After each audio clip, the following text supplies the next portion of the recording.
This episode is sponsored by Smart Travel, a new podcast from NerdWallet. You know that one friend who always finds the best travel deals, picks the right cards, and somehow ends up in first class for the price of coach? Smart Travel is like that friend, but in podcast form. They cover all things finance, like which travel cards earn their keep and which are just heavy, shiny metal, the quick math for knowing when to pay with points or just swipe the credit card, planning group trips that won't ruin your budget or your friendships. If you haven't heard the story about friends who won't speak to each other after a one-week vacation together, buy me a Diet Coke sometime and I'll tell you. The nerds at NerdWallet know this stuff better than me, and that's why I feel great about recommending the Smart Travel podcast. After all, we nerds have to stick together. Travel smarter and spend less with the help from NerdWallet. Follow Smart Travel wherever you get your podcasts. I've been more intentional about what I wear day to day, leaning into pieces that feel easy, comfortable, and still put together. It just makes getting dressed simpler. And Quince is a great go-to for that. The fabrics feel elevated, the fits are clean, and everything just works without needing to overthink it. I love when the seasons changed and I get to rediscover some Quince clothes in my closet. Just rediscovered a great white button-down shirt I have from Quince that'll go well with my travel pants. Quince is priced 50 to 80% less than you'd find at similar brands. Quince works directly with ethical factories and cuts out the middleman, so you're getting premium material without the markup. Think 100% European linen shorts and shirts from $34, lightweight, breathable, and comfortable, but still look put together and clean. 100% Prima cotton tees with a softness that has to be felt. Refresh your everyday with luxury you'll actually use. Head to quince.com/traveler for free shipping on your order and 365-day returns. Now available in Canada too. That's QUINCE.com/traveler for free shipping and 365-day returns. Quince.com/traveler. And thanks to Quince for sponsoring this episode of Amateur Traveler. Amateur Traveler, episode 995. Today, Amateur Traveler talks about electors and escapes, palaces and Porsche, Faust, Girlywood, and Johann Sebastian Bach, as we go to the region of Saxony in Germany. This is Chris Christensen from Amateur Traveler. Let's talk about Saxony. This is going to be another mostly solo episode of Amateur Traveler. I've been home for less than a week from Saxony, Germany, and I was there on a press trip sponsored by Tourism Saxony, and it was my first time to the region. It's a wonderful region. I quite enjoyed it, despite we had some rain, we had a Lufthansa strike and things that got in the way a little bit, but certainly a region I can easily recommend to you. And it's not a place that I've been to before. So let's put it on the map for you. So Saxony is the lower right-hand corner of Germany, what used to be East Germany, the southern part of East Germany, just north of Prague in the Czech Republic or Czechia, and just west of Poland. And there's a little confusion with the name because there are three different provinces in Germany with the name Saxony in their name. There is Lower Saxony, which is the northernmost one, so lower on the rivers, and that's in the upper left-hand corner of Germany, right by the Netherlands. And when we talk about the Angles and the Saxons coming over to conquer England, that actually is the region they came from, and that's where you'd find people who were of the tribe of the Saxons. But there are two other areas. There's Saxony-Anhalt, which is just to the north and a little to the west of the Saxony I was in. The most famous town there is probably Wittenberg. And then there's also the region that I went to, which is just called Saxony, which is not where the Saxons came from, or the old Saxons, the tribe of people that invaded England. And the reason why this part of Germany has the name Saxony is because of a noble family that ruled here for over 800 years, starting around the year 1000. And at some point, this family, and some of the members of this family will come up in the course of this, is the House of Wettin, or Wettin, Wettin. And if you're familiar with old Germany, before it was unified in the late 1800s, different families, different nobles ruled different parts of it, not always even contiguous. Someone would be given that city by the emperor. And so often you would rule a non contiguous section if you were a noble in Germany. And at one point, this Wettin family is given an area up by Wittenberg, up by Wittenberg, that has the name Saxony in it. And so they are also later made the electors, and electors are the seven princes or bishops who elected the Holy Roman Emperor. So it's a really big deal. And so they take on the name of the Elector of Saxony because of that gift of the emperor. That's their most important title.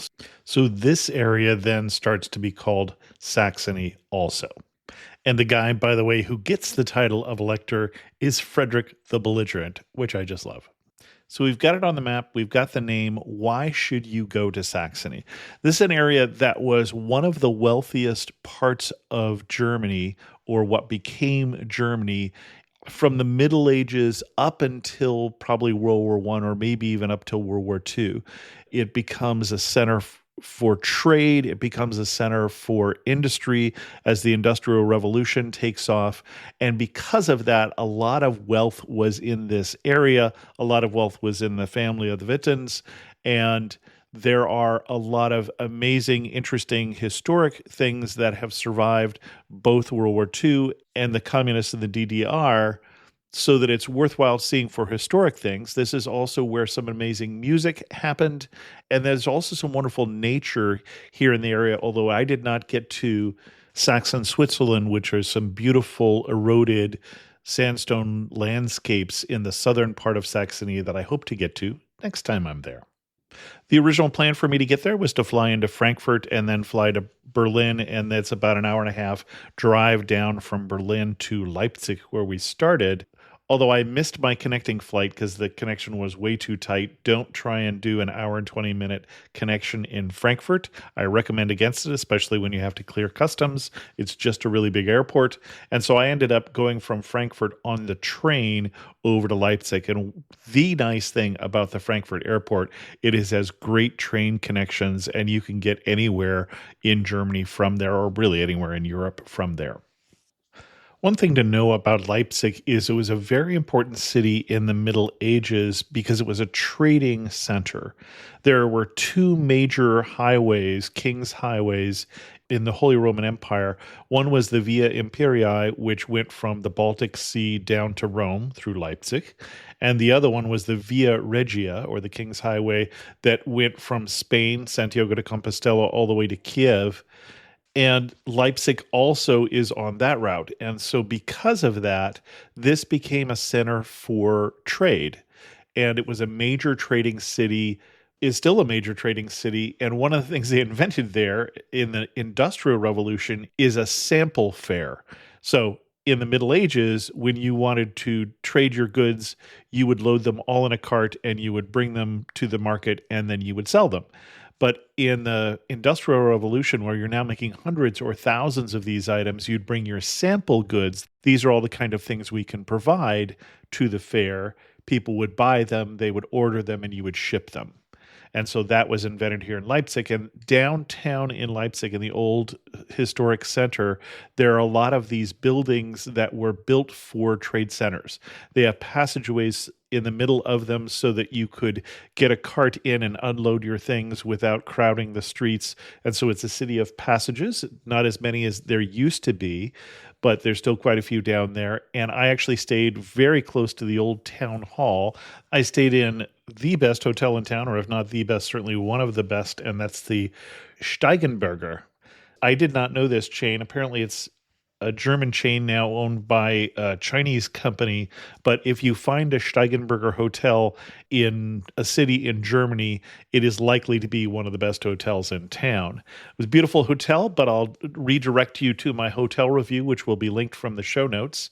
And that was only one or two buildings away from the old town hall. In between was the Naschmarkt. For those of you who nasch, who eat, the Naschmarkt was where they used to sell fruit. Back when I'm told fruit was considered a confection. I get there early enough that I was able to explore the town hall. I actually walked from the train station, about a 7-minute walk to the old town hall and to the hotel where I was staying.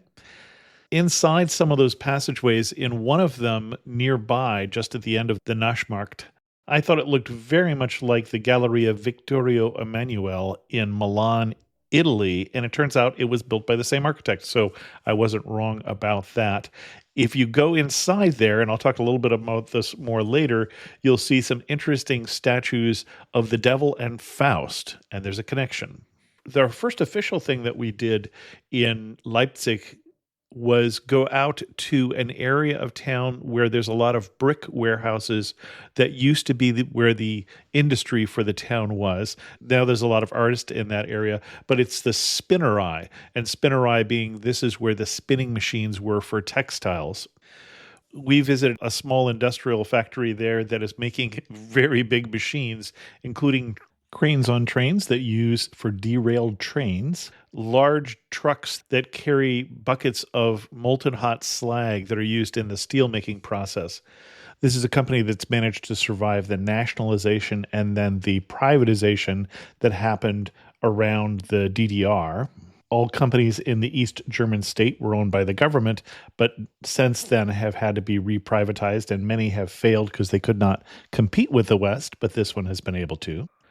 It's profitable and has about 250 employees and contractors.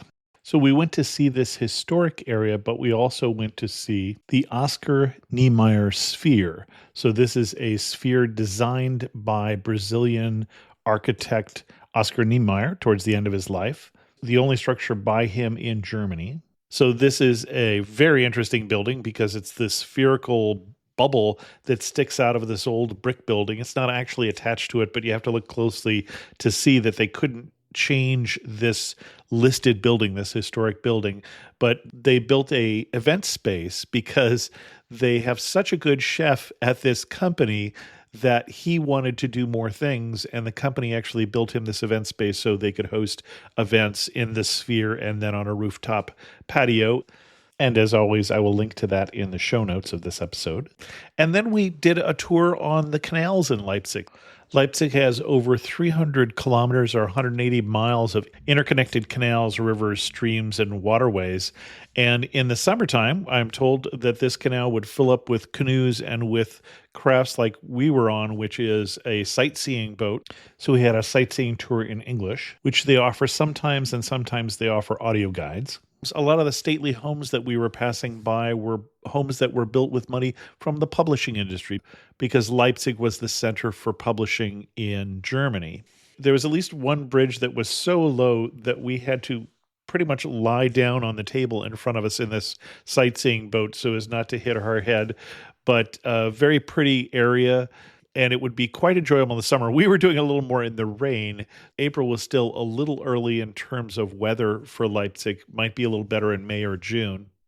They are currently working on the waterfront there in Leipzig with the plans to open up in June, the new waterfront there, and looks like it's going to be a beautiful area. And then we had dinner at the Weinstock restaurant, and this is located right on the main square, which is dominated by the old city hall. And this was a high-end restaurant for traditional German dishes, including, surprisingly, crayfish and, not surprisingly, asparagus, because asparagus is in season this time of year in April, and wherever you go in Germany, you will find asparagus, both white and green, this time of year. The first stop we did the next morning was very fun. It was to the Leipzig Porsche factory. And Porsche makes their SUVs in Leipzig. They have two different models, and we did a tour, as you can, of the factory floor there, which is highly automated. If you have not ever toured an automobile factory and you are at all geeky like me, I highly recommend it because it is so cool to watch all this automation and this orchestra of cars moving and people attaching things. One of the unusual things about this particular factory is that it makes two models of cars and three different drivetrains. So there's an electric version, a gas version, and a hybrid version. and they're not on separate assembly lines. And so the two models are the Cayenne and the Macan, and you might have a Cayenne that has gas powered being followed by a Macan that is hybrid. And it makes it more expensive to set up a line this way, a little more complicated. But on the other hand, if they suddenly have a rise in gas prices and they're selling more electric vehicles, they don't have to reconfigure the line. So there's advantages. There's also a Porsche experience there. You can learn more about Porsche. But I think the two things that you would be interested in that you can take part in as a visitor is you can go out on their track, which all the new Porsches go off the assembly line and race around this track to make sure that they're in good working order. But you can also race around that track, which takes different well-known features from racetracks all over the world, including, I noticed, the serpentine set of curves from Laguna Seca, near where I grew up in Monterey, California. You can do a one-day thing, or you can actually get into courses that will take you all the way from a regular driver into a race car driver. That's going to cost more money and take more time. They also have an off-road track, and we were able to do that. In fact, I've got a video up on my Instagram that shows doing this off-road, and they will teach you how to become a better off-road driver, with including obstacles of really steep hills or really angled curves and things like that, driving through mud and sand. And it's also a bit of a wildlife preserve as well for some of the oxen that were native to the region, as well as deer and rabbits and those sort of things. But a fun experience. I'm also told that in Finland, they also have a winter driving program. And so that might be fun for people to know as well. And this factory employs 4,000 people, which makes it a welcome success here in what used to be East Germany, which lost a lot of jobs to the West after the wall fell. So fun time at the Porsche. And of course, all the models start at about $80,000. So I did not come home with one in my suitcase. We had lunch at a historic coffee house, the Arabian Coffee Tree, or the Arabischen Kaffeebaum. And it's one of the oldest coffee houses in Europe. Coffee was introduced in the early 1700s into Germany.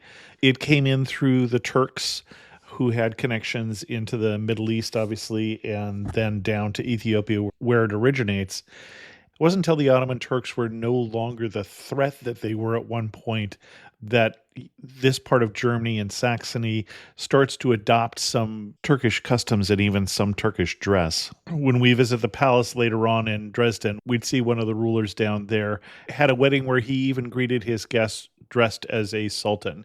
And one of the claims to fame of Leipzig is there was a lady there named Melita who invented the coffee filter. Also invented in Leipzig is milk chocolate, originally made with donkey milk because they had donkeys inside of town near the factories while the cows were outside of town and there wasn't refrigeration. And also the filtered cigarette and the chocolate advent calendar. Another thing that was created regarding coffee and music in Leipzig was the coffee cantata by Bach, who wrote it, or at least was inspired by coffee in this coffee house. There is upstairs a coffee museum that talks about this whole history of coffee. If you were a coffee drinker, this is a place you should go, or if you like desserts. We then did a guided tour of the city. The coffee house is right near the old town hall in that compact city center.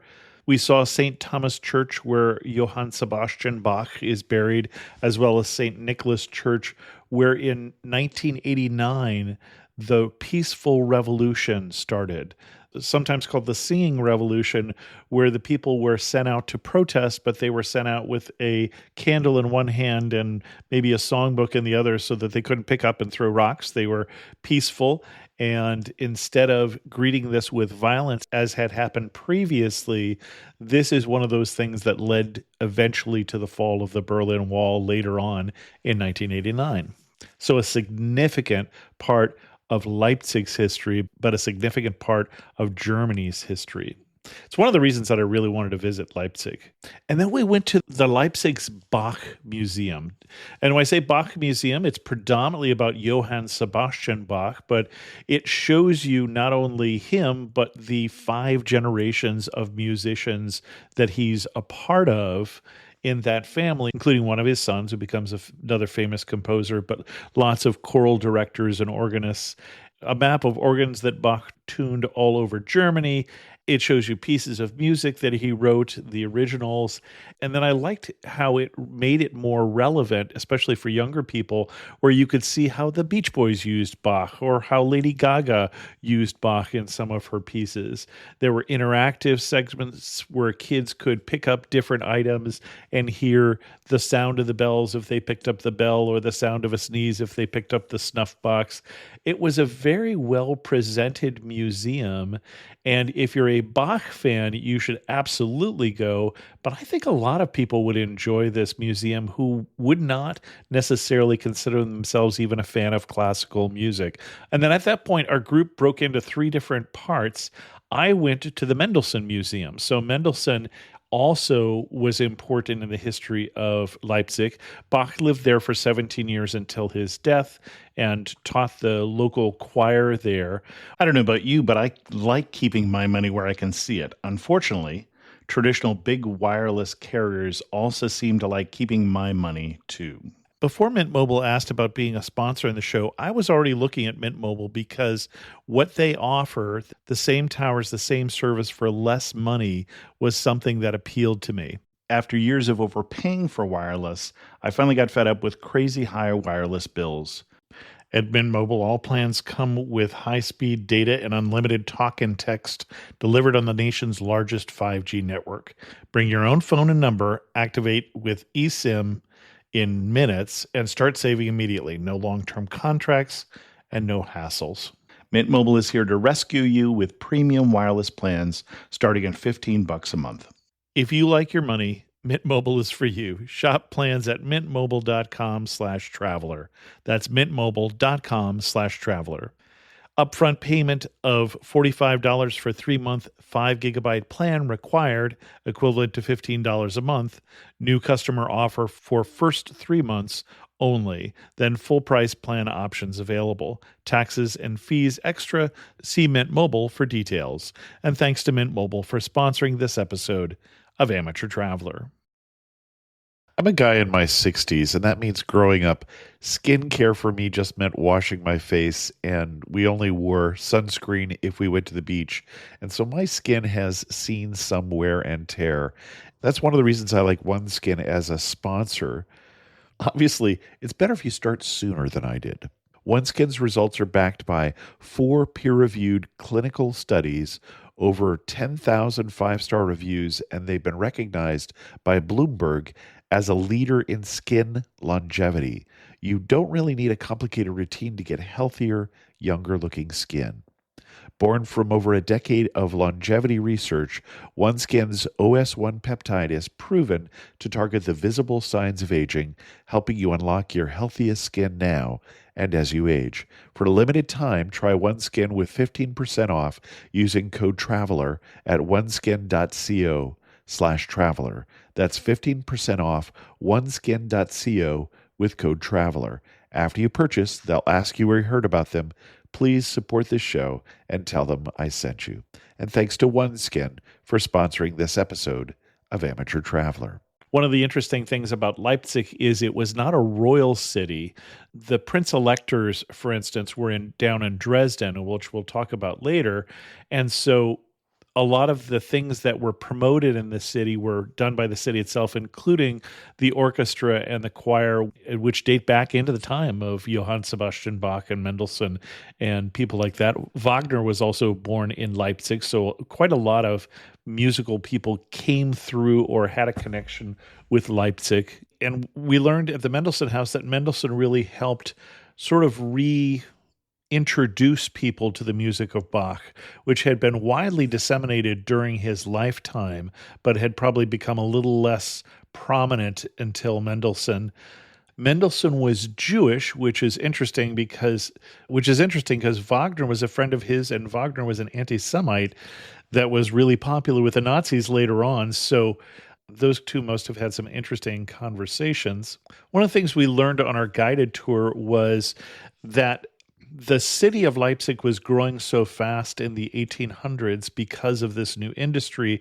They expected to be a million person city. And so the first thing that destroyed a lot of historic buildings in Leipzig was the people there who were getting rid of those buildings to build bigger ones because they thought they would need, for instance, a new town hall, and they nearly tore down the old town hall. Instead, they built it somewhere else. So a lot of the passageways and the gardens that used to surround the city and such were taken down because of progress. And then, of course, the next thing that happens is 60 to 80% of the city is destroyed by bombing in World War II. But then afterwards, the East German government wanted to tear down much of the city, as in many historic cities in Germany, because they didn't really want the old. They wanted a new Germany for the new Germans. And so it seemed like every historic building that we saw, there was some story with how the people were able to convince the East Germans not to tear it down. Now, sometimes they just let it go into a state of decay, assuming it would eventually fall down, as many of them did, and then they could bulldoze it and build whatever they wanted to. So you'll see that the old town is a mixture of new and old buildings. And one of the statues that you'll see right next to the old town hall in the Naschmarkt is a statue of Goethe, who is a very famous German writer and philosopher. And in that gallery that I mentioned before that has the statues of the devil and of Faust, there is below that a historic restaurant, the Auerbach Keller. And if you go into the oldest part of this restaurant, there's a new part, which is this large restaurant. We ate there that night, had traditional German food there, so very good food. But also in the oldest section of it, you can see some paintings on the wall, some murals that depict the story of Faust. And it is apparently from studying or drinking in this cellar that Goethe, when he was a law student in Leipzig, a rather poor student in the sense that he was spending more time drinking and with women than he was in his studies, he apparently learned the fable of Faust and then wrote the book about Faust that later gets turned into an opera and is the reason why you have probably heard about this story of the man who sells his soul to the devil. Getting back to the Mendelssohn House is interesting because there's some interactive parts where you can conduct an orchestra. The conducting didn't work all that great because it could pick up the tempo, but you had to keep your conducting motions really limited in a limited area. But you could turn on and off different instruments. And then it also had a section of the house that was about Mendelssohn's sister, who was a composer in her own right and has some of her music, and she would have concerts in this house as well. And then some of my colleagues went out to the Leipzig Zoo and to the Leipzig Pentameter, and I'll let them tell you about that. I'd like to welcome to the show one of my traveling companions, who is Sarah Milner, the editor of the Travel Market Report, which is a newsletter for travel advisors. And Sarah, you got to do some things that I did not. First of all, you went to the Leipzig Zoo. I did. Tell me more. First of all, Chris, thank you for having me on your show. Super excited to be here. Yes, I did go to the Leipzig Zoo. It was pitched in the press itinerary as kind of an innovative, like almost a zoo of the future. I was a little surprised. I would say it's much more of a heritage zoo or like a heritage attraction. That isn't to say that they didn't have some really impressive cutting edge attractions there, but it really had a vibe that, as somebody who loves history, really resonated with me. So it's a beautiful location. It has a history that I'm not going to try to get into because I will not do it justice, but basically was built a while ago, like hundreds of years ago, and was originally a restaurant that had animals as an attraction to like bring in guests. And then when the animals were more successful than the restaurant, they went full in on the zoo. That's as much history as I think I'm willing to get into. Because of that, you can really see it in the buildings when you first enter. They look historic, like so much of Leipzig does. They've been repurposed. So you can see how, for example, the monkey house had what we would today consider pretty inhumane cages for the monkey, but they've redesigned them to make them more like windows. You walk inside and the whole interior has been renovated so that it's one single exhibit for koalas. It's really interesting how they've managed to both maintain the historic appeal of the buildings on this property Mhm. and then also upgraded it to what we would expect for a zoo today. So I'd like to welcome one of my other travel companions, who is Kelly Stillwell from kellystillwell.com, aka Food, Fun, and Faraway Places. Kelly, welcome. Thank you. Thanks for having me. You did a couple things in Leipzig that I didn't do. One that was historic and one that was, I don't know how to describe it. I would say it's art related for sure. Okay. Why don't we start with the history? So you went to the monument to the Battle of Nations, or the Battle of Yes, I did. Leipzig, from the Napoleonic Wars, which, as a history nerd, I would have loved to get to, but I did not. You told me it's large. 91 meters. Oh, wow. Okay. And there are 500 steps inside. Unfortunately, we desperately wanted to get there, and we did, but just before they closed. So we could not Got get a it. ticket to go inside. But it is Europe's biggest monument. So Which I didn't know. it's pretty impressive. Built in 1913. Very cool. It must have built on the 100th anniversary of the Yes, Battle of Leipzig, or the Battle of Nations. A right. battle of which Saxony was on Napoleon's side, and that was the losing side. So it's interesting. They built a monument, but it wasn't a victory monument so far for them. Right. It is definitely an attraction, though. There were quite a Yeah. few people there viewing it and coming down from the 500 steps. Well, it's a significant event in history in the Napoleonic age. Cool. And then you went to the panometer, and I don't know how to describe the panometer.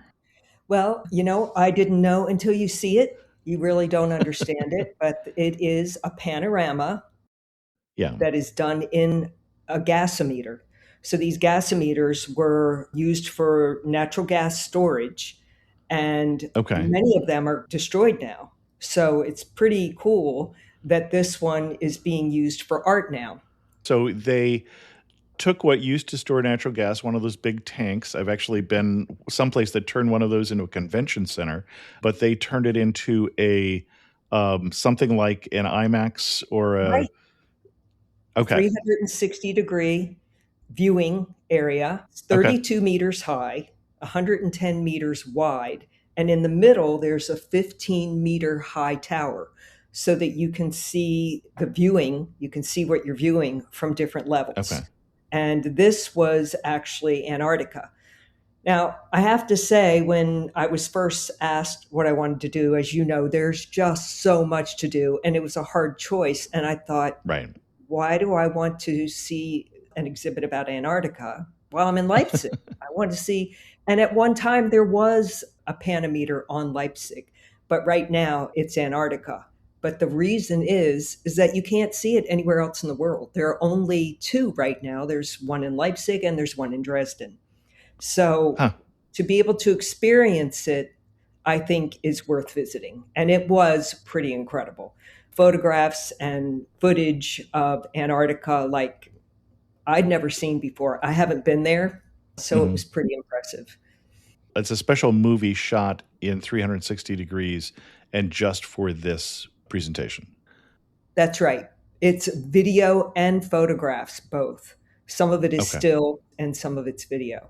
But it's pretty impressive. Anyone that's interested can certainly go to the website, and they do have videos of it. And Okay. it also, what's pretty cool is that alongside this, they have exhibits of climate, geology, wildlife, and there are extra things for the kids to do as well.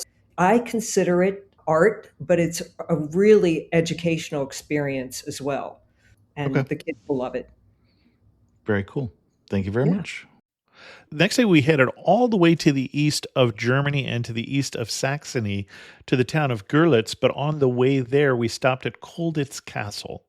And this castle was a hunting lodge for the ruling family of Saxony that I have referred to, but isn't really known as much for that as for what happened afterwards. It was later used as an insane asylum, and then during World War II, it was a POW camp for captured Allied officers, including Churchill's nephew, and it is known for the amazing different types of escapes that people did from this castle, or at least tried from this castle, up to, but not quite including, building a glider. I mean, they built the glider, but then they heard that the Allies were close to liberating, decided not to try it out.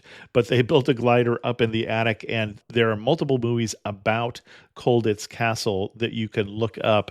But I loved stories of this guy made an outfit so that he could look like the local electrician, Willie. And so here's a picture of Willie, and here's a picture of the French officer who's dressed like him. And he was able to get out of the castle, but his lack of fluent German got him caught. This person, who was a British officer who successfully escapes all the way back to England because he makes a homemade German uniform. And so, very interesting museum and very well told. One of the things that's fun is there's no furniture in this particular castle anymore, but you're given an iPad and you can look with augmented reality at the room you're in, and maybe you will see what it looked like when it was a hospital, or what it looked like as a POW camp, or what it looked like when it was a castle. And you're holding up your iPad, turning it around, and seeing all these things. And if you're traveling with kids or people like me who act like kids, there's also 8 different things you can find that will help you escape the castle as part of that augmented reality. Wonderfully presented museum, Colditz Castle. You should go. And then we went all the way over to Görlitz, which is right on the Polish border. It's actually a split city. There's half the city in Poland and half in Germany. This didn't used to be the border until World War II. The border was further east, but the Soviet Union wanted to push the Poles more out of the USSR, and then the Poles pushed the Germans more back into Germany, and about 12 million people were displaced after World War II, a lot of them Germans, which isn't really talked about because they'd started the thing. So we don't really hear about that story and the hardships that it caused. But Görlitz is a very well-preserved city with over 4,000 protected buildings. So it did not get destroyed in World War II, and most of the buildings managed to make it through the DDR period because there just wasn't the money to knock them down. And it has become a famous movie site. So movies like the Grand Budapest Hotel, The Reader, Inglourious Bastards have been shot in this town of Görlitz. They sometimes call it Girlywood. And we went to a synagogue in Görlitz, one of the few synagogues to survive in Germany from the Kristallnacht, the Night of Broken Glass. There's no Jewish congregation in the synagogue right now. There are some Jews who've moved back to Görlitz, but they'd have to have at least 10 men to form a synagogue, and then they would have the rights to use part of this building. But a beautiful town to, one, just walk around, but we also did a walking tour there, and one of the things we saw was a museum about Silesia. And Silesia is an area, a very fertile region of what used to be Germany, is now mostly in Poland. And the Silesian culture and history in that small museum in a mansion, basically an old mansion in Görlitz. If you visit Görlitz and find that you like it, there's actually a program that if you're thinking about moving there, you can come live there free for 1 month. Next, we stopped to tour the small town of Herrnhut. And Herrnhut is a UNESCO site, but it's a multi-country site. It's included in 4 different sites that talk about the communities of the Moravian Church. So the Moravian Church, this is where they started, but it is a group of Protestants who flee from Bohemia to the south and come into this area protected by a Lutheran count, Count Zinzendorf, who gives them refuge. And the Moravians are Hussites. They're disciples of John Hus, who predates Luther by 100 years and is burned at the stake before the Protestant Reformation. And they're a conservative community. The churches used to have the sister's side and the brother's side, so the men and women would sit one to the right and one to the left, and even the cemetery is still laid out that way. And people said, well, you're not burying families together. And they said, well, we consider this whole community our family.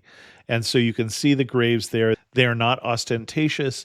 The only graves that are not just a simple stone on the ground are those of Count Zinzendorf himself and his family, who were buried in the middle of the site. But you can go to the church that has been restored there and see this typical Moravian church. Another place where you can see the other part of this UNESCO site is in the UK and in Denmark and in Bethlehem, Pennsylvania, which was a Moravian community, one of 17 different communities that they founded around the world. And these 4 have now become a UNESCO site since 2024. I was very interested to visit. I think many of you know that I also do the Bible study podcast, and so I'd heard of the Moravians. I'd heard of Count von Zinzendorf. I know that they had a heavy influence on John Wesley and the Methodists because he saw the Moravians and their singing. They were specifically known for their singing and was influenced to add music into the Methodist worship. One artistic thing that the Moravians are known for are the Moravian stars. And this is a 25-point star that is made in 3D. It used to be a shape that was used to teach geometry to the boys who studied here while their parents were out in the mission field. The boys would do a boarding school here, and they still make the Moravian stars in town. We visited the factory. You can pick them up and buy them there in all sorts of different sizes, either paper or plastic with a light inside, to use especially as part of your Christmas decorations. From here, we went back towards Dresden to visit the city of Meissen. And Meissen is a very significant historic city, although we only did one thing there, which was visit the porcelain factory. So the first major place that the House of Wetten received that becomes the base for their territories is Meissen. And so they were, for the longest time, not known as the Electors of Saxony, but the Margrave of Meissen. And the area around this was known as Meissen, not Saxony. And this is way back in 1089 that they set up shop here. And then a lot of families in Germany in the time of the Holy Roman Empire would split all of their land with their various sons. And so their lands would get smaller and smaller, and one son's line would die out and they would come back together again. But this family managed to keep their lands together, except for the big split in 1485 between Ernest and Albert, 2 sons of Frederick II, and they divide the lands in the Treaty of Leipzig, and Albert takes this area, the Meissen-centered lands, and Ernest takes that area they had gotten the electorate with up by Wittenberg, and descendants of Ernest include Frederick the Wise, who is one of those people who protects Martin Luther in the Reformation, and then also royal families, including the current royal family in England and the royal family in Belgium. They are all related to the Ernest branch of the Wetten family. Mom, can you tell me a story? Sure. Once upon a time, a mom needed a new car. Was she brave? She was tired, mostly. But she went to Carvana.com and found a great car at a great price. No secret treasure map required. Did you have to fight a dragon? Nope, she bought it 100% online. From her bed, actually. Was it scary? Honey, it was as unscary as car buying could be. Did the car have a sunroof? It did, actually. Okay, good story. Car buying you'll want to tell stories about. Buy your car today on Carvana. Delivery fees may apply. When you need to build up your team to handle the growing chaos at work, use Indeed Sponsored Jobs. It gives your job post the boost it needs to be seen and helps reach people with the right skills, certifications, and more. Spend less time searching and more time actually interviewing candidates who check all your boxes. Listeners of this show will get a $75 sponsored job credit at Indeed.com/podcast. That's Indeed.com/podcast. Terms and conditions apply. Need a hiring hero? This is a job for Indeed Sponsored Jobs. Okay, and for those of you who didn't think you tuned into a history podcast, I've only got one more member of the House of Witten to introduce, and that's Augustus the Strong. And Augustus the Strong is looking for money. He's always short of money, as was a problem with princes and electors. And so he finds an alchemist named Butker. And Butker is imprisoned, and he's supposed to make lead into gold. Now, you may know that's not possible. Fortunately for him, there was another scientist surgeon house who is doing some experiments with could he reproduce Chinese porcelain and could they make it in Saxony. At some point, the two of them get together. One or both of them reinvents how to make porcelain in Europe. And so it becomes, you will sometimes hear it called in this region, white gold, because he didn't figure out how to turn lead into gold, but he did figure out how to make money for his benefactor / the person who imprisoned him until he was getting able to do something like that. Since the 1700s, they've been making porcelain at Meissen. And so we went and toured the Meissen porcelain factory. This is a laborious hand-done process. There are molds that they use that they pour the slip into this liquid version of ceramics. They heat things up to 1300 degrees and they fire them multiple times and they end up with very fine porcelain, some of which is very, very ornamental and very traditional, and some of the newer stuff is much more modern. And one of the things that's interesting is they still have the molds for everything they made in the factory stored in the factory. And so if you were to say, hey, we found this porcelain statue from the 1800s, could you make me a copy? Someone would go through the archives, which are paper, and they would find the molds for this particular item. And it might not be just one mold. If it's, for instance, a teapot, then there'd be a mold for the spout, there'd be a mold for the handle, there'd be a mold for the base. Some things are actually spun on a wheel, but a lot of it is poured in molds and then hand painted. Even the Meissen pottery symbol on the bottom is hand painted, and we watched somebody do this. So very interesting. This pottery is not inexpensive. It has been known to be purchased by presidents of the United States and kings and queens and people with money. But it was fascinating watching the process here at Meissen. We got there later in the day, and so there weren't as many people who were still working. If you want to do the tour of the factory, you can. I would recommend doing a tour earlier in the day. And the behind-the-scenes tour that we did is not accessible. There's a lot of walking involved and a lot of stairs. This is not something you can do if you can't climb at least 4 flights of stairs. But interesting experience, the Meissen factory. There are more things to see in Meissen. Other highlights in town, if you had more time, would be the Albrechtburg Castle, the cathedral, and the historic old town. But we did not have time for those. The other thing we didn't have time for that might be interesting is we drove through the town of Bautzen. And this is an area that has a well-preserved medieval old town with lots of towers. And it's also the cultural center of the Sorbs, one of the largest minorities in Germany. They're a Slavic minority that speaks a different language. If you have Sorbian background, you might be interested in visiting Bautzen. Bautzen is also where you'd find the Mustard Museum, as well as a Sorbian Museum and some other interesting things. And they do mustard weeks as part of the celebration within that city.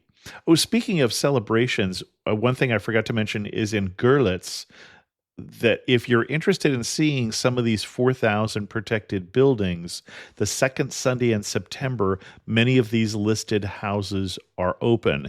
It is Monuments Day, and so that would be a good time if you're a big architecture fan to visit Görlitz. And then we moved on to Dresden. On the way to Dresden, we stopped by an observatory up on a hill and got a view of some of the wine country surrounding Dresden and also of the river. Dresden is on the river Elbe. And you may or may not have heard Dresden was a UNESCO World Heritage City, especially the old historic downtown. But I want to say lost, or it's really more like gave up that status because the Conservative Party didn't want to take the designs for a bridge that they wanted to build through the process. They'd need to get it approved by UNESCO, and so they lost their UNESCO status. But really, it's still a very pretty and historic city, and this is where the money that was raised from the white gold and from the trading fairs in Leipzig, this is where that money gets spent. And Dresden was firebombed in World War II and largely destroyed. and then, of course, had the same problems with the DDR wanting to knock everything down. But they were talked into saving and even restoring some of the buildings, starting with the Opera House. And now one of the reasons that you want to go to Dresden is to see the palace. And this is a palace of the electors, built again by Augustus the Strong. Augustus the Strong uses the money he gets from porcelain, from the trading things, and buys his way also into be king of Poland and Lithuania, which are at that point their own separate empire. And so the two countries remain separate, Saxony and Poland and Lithuania, but they have the same king. So Augustus the Strong becomes king of Poland in 1697 during the height of that kingdom. And then he and his son are both king of Poland. So because of that, they need a bigger palace. They need a bigger castle. And the highlight really for Dresden is that now that royal palace. We toured the palace and then also did a walking tour of the city, and we did that all before lunchtime. But honestly, we ran through the palace. So I recommend you could take a whole day just to do those two activities. Do a walking tour of the city and learn about how things were rebuilt, for instance, the people insisted on rebuilding the cathedral in town, even though the church didn't really need it anymore. But it is a stunning cathedral, pretty much a round building and very tall. So there are multiple floors and levels that people sit on in this building, and there are concerts held in there as well. And then you can see some of the buildings that have been reconstructed as well as some of the new construction as you walk around the whole city and what was saved and what was restored. But then the palace itself, the treasuries in the palace and the museum in the palace could take a whole afternoon. There are an amazing collection they started keeping the clothes for the different rulers and electors and family members hundreds of years ago. And so they have all of these suits of clothes that match the portraits that you're seeing on the wall. And they have suits of armor and arms, and they have the treasures that were given to this very rich House of Wettin that are, fancy clocks or amazing things done with coral and pearls and gold and just amazing treasury of things. You'll hear about the Green Vault. There's the new Green Vault and the old Green Vault. You can tour the new one. But basically, the House of Wettin at some point takes their treasures and puts them available to see. That's what you're seeing is some of these treasures, many of which were taken by the Russians, but about 90% of which were later returned to Saxony. And it's a stunning collection of things. So just the Palace Museum is worth seeing. One of the things that's interesting about the palace is if you go inside the inner courtyard of the palace, instead of having murals on the walls, most of the things that are on the walls are actually inscribed into the walls. So they're etched into the walls. And this is called, I am told, sgraffiti. And it was very interesting to see this because it looked like it was painted on, but then you'd get up close to it and it had texture to it. And they've had to relearn this art as they restore this palace that was largely destroyed in the bombings of the firebombing of Dresden in World War II. In terms of things to see besides the Palace Museum, I mentioned the cathedral, and this is the Frauenkirche, or Our Lady's Church, which sounds like it would be a Catholic church, but this is a Lutheran region, even though Augustus the Strong actually converted back to Catholicism because he had to become King of Poland. And that was one of the things that made the Pope support his claim to the throne. That and a whole lot of gold. But the Frauenkirche is this beautiful building. So it was, as I said, destroyed in the firebombing. One of the interesting things in terms of reconciliation is the cross at the top was built by a metalsmith from England whose father was one of the pilots in the firebombing. So that's a significant place. And this church is right on the New Market area, big open square there. Didn't necessarily used to be as big and open, but a lot of buildings burned down here. And the Zwinger is the other place that I would recommend seeing, even if you just see the inside of it. So this is an area that looks like a palace, but was built in between the walls. This is what the word means. It's the part of the fortifications in between the inner and the outer walls, but it's this beautiful set of gardens. And then within this area now are a number of different museums. We did not have time to see any of these because our trip to Dresden was very quick, and mine actually got cut short because I had to take a train back to Frankfurt because of the whole mishegas that was going on with the Lufthansa strike, which is a story for another day. And the museums that you'd find inside that Zwinger are the old Masters Picture Gallery. Some of the people from my trip were able to get to that. The porcelain collection, of course, because this is the house that porcelain built, and then the Royal Cabinet of Mathematical and Physical Instruments. And so these are different scientific instruments. And then also near there is the Opera House, which again was rebuilt starting in the DDR time and one of the first buildings to be rebuilt. There's also the Hofkirche, and this is the Dresden Catholic Cathedral, because again, the rulers at this point are Catholic, even though the people are Protestant when this was built. And then I want to bring Sarah back in to talk about some things that I missed on this trip because of the Lufthansa strike. So, Sarah, you also in Dresden, you did a couple things that I didn't do as I had to flee and get on a train and go across Germany to catch a flight. So you did a palace and then a boat trip. Yes. So I went to the Pillnitz Palace, which I had thought would be a palace, but there are several buildings there. It's a large space that's fully gardened, fully landscaped. It's actually quite gorgeous. I had the benefit of an excellent tour guide who was able to walk me across this quite large property and point out to the different buildings, when they were built, what the significance of them were, and then also the history behind some of the landscape features, the fountains, things like that. Very beautiful, especially on the day that we went. We had quite nice weather, which is perfect for strolling around. Perfectly manicured, sprawling, endless gardens.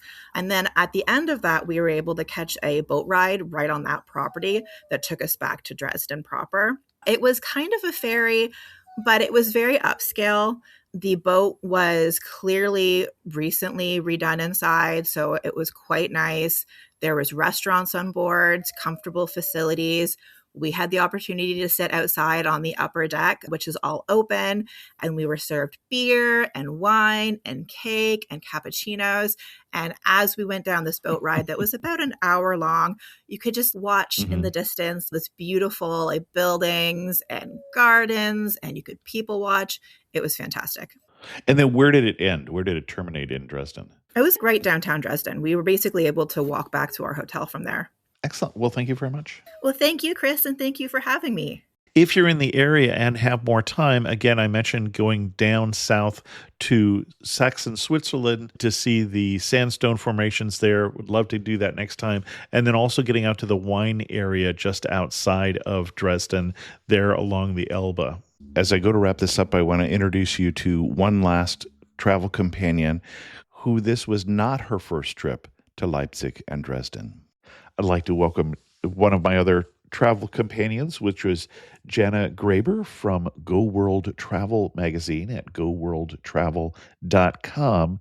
Now, Jana, this was not your first trip to Dresden. It wasn't. Wasn't also my first trip to Leipzig. I had seen that before. In the 80s, in the late 80s, and I think it was 1987, I was an American student studying in Vienna and got the chance to do an additional study abroad program, just a month-long program, in what was then East Germany. Its formal name back then was German Democratic Republic, the GDR, but it was East Germany. And as you know, back in the 80s, that was the Cold War time. Right. East Germany was kind of a satellite of the Soviet Union, so it was under communist control, and it was a whole different ballgame then. What was the city like back then, or both cities like back then? So I was 19, so what I remember was gray. Everything was gray and dark, and I learned later, talking to Germans, that a lot of that was maybe pollution on the buildings. So the buildings had a really dark cover from pollution. They hadn't been cared for a long time. It just wasn't a lot of color. That's a strange thing to remember, but I do remember that. So I was actually studying in East Berlin, but did some day trips to Leipzig and to Dresden. And Dresden was still in ruins. It was firebombed towards the end of World War II, and Right. so much of it was destroyed. The Frauenkirche, it's kind of like the heart Right. of Dresden today. It's this amazing, stunning church. It had been bombed. I just remember looking at it. There was snow covering the ruins. So the ruins it was all over the city, ruins. I remember just seeing snow on the ruins, and it just seemed very quiet and cold. Back then in the stores, there wasn't a lot to buy. Right. I had all these Ostmarks in my pocket, but really there wasn't anything to spend them on. So it was a completely different place. And then the wall fell and everything changed. Everything Right. changed. It wasn't like Dresden and Leipzig were transformed overnight. It was a huge, long, long process Right. to rebuild the cities.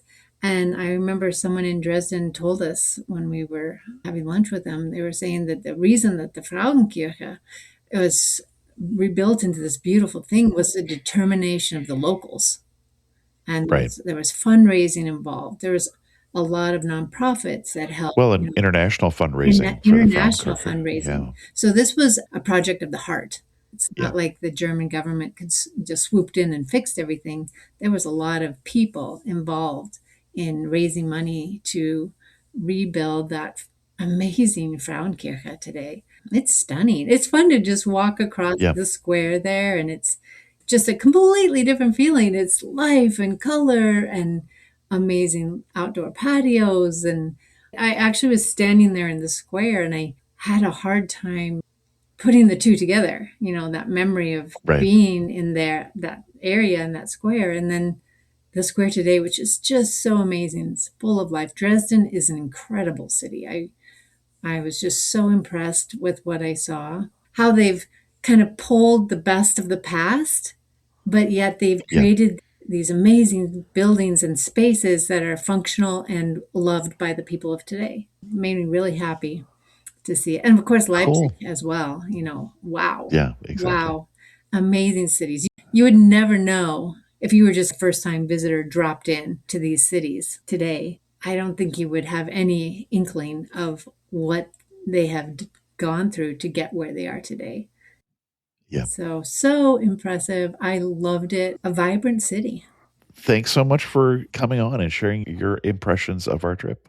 You bet. Thanks, Chris. And that seems like a pretty good way to wrap up this episode. Getting to some of the usual questions that I ask guests. If I'm standing in the prettiest spot of all the places we went on this trip, where am I standing and what am I looking at? I think it would have to be one of the two cities, Leipzig or Dresden, but I'm going to go with Dresden. The night we got in, we walked down from our hotel, which was a Holiday Inn just right near the Zwinger.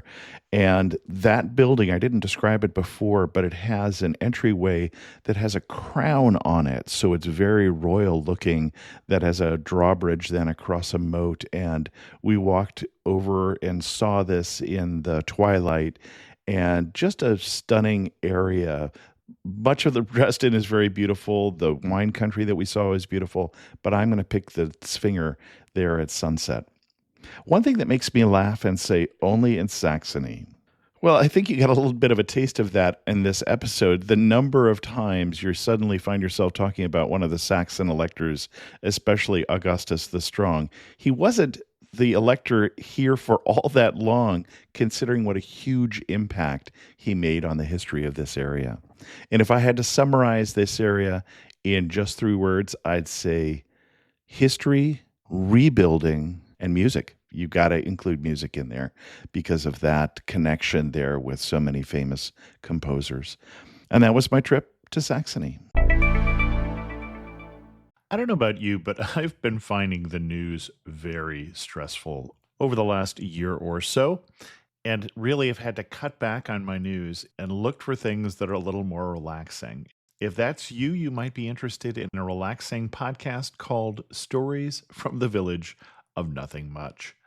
Each episode invites you into the village, a soothing place where life moves gently. From the inn on the lake to the downtown bookshop, from the farmer's market to the cabin in the woods. You'll hear warm, family-friendly stories designed to help you slow down, breathe easier, and feel at home. It's like a grown-up version of Mr. Rogers' Neighborhood, gentle, thoughtful, and full of everyday magic. From the creator of the internationally beloved podcast, Nothing Much Happens, this series expands the village into a rich, ongoing world. It's not about falling asleep, it's about comfort, calm, and the joy of a good story. If you're new, try episode 84, All Animal Edition. It's a delightful introduction to the village's gentle pace and whimsy. You can listen to stories from the village of Nothing Much wherever you get your podcasts. Have you ever wondered why we call French fries, or why something is the greatest thing since sliced bread? There are answers to those questions. Everything Everywhere Daily is a podcast for curious people who want to learn more about the world around them. Every day, you'll learn something new about things you never knew you didn't know. Subjects include history, science, geography, mathematics, and culture. If you're a curious person and want to learn more about the world you live in, just subscribe to Everything Everywhere Daily wherever you cast your pod. My thanks to the Saxony Tourism Board, who sponsored this trip that I was on. It was a great time, and I appreciate them inviting me. And also a special thanks to the patrons of the show who help support Amateur Traveler financially. If you're interested in learning more about becoming a patron of the show, go to patreon.com/amateurtraveler. And welcome to Tosh, who's the latest patron of the show. Tosh said, "Thanks, Chris. I've been listening to your podcast for years now on my long drives to and from work. I love picturing myself following your itineraries as they are being described. Thanks for all of the interesting locations you've introduced me to." And you're welcome, Tosh. If you're interested in not just hearing about travel, but want to travel with me in May of 2027, we've picked a trip, and it's Bolivia. More information about that in the amateurtraveler.com private Facebook group, which you can find at amateurtraveler.com/trips.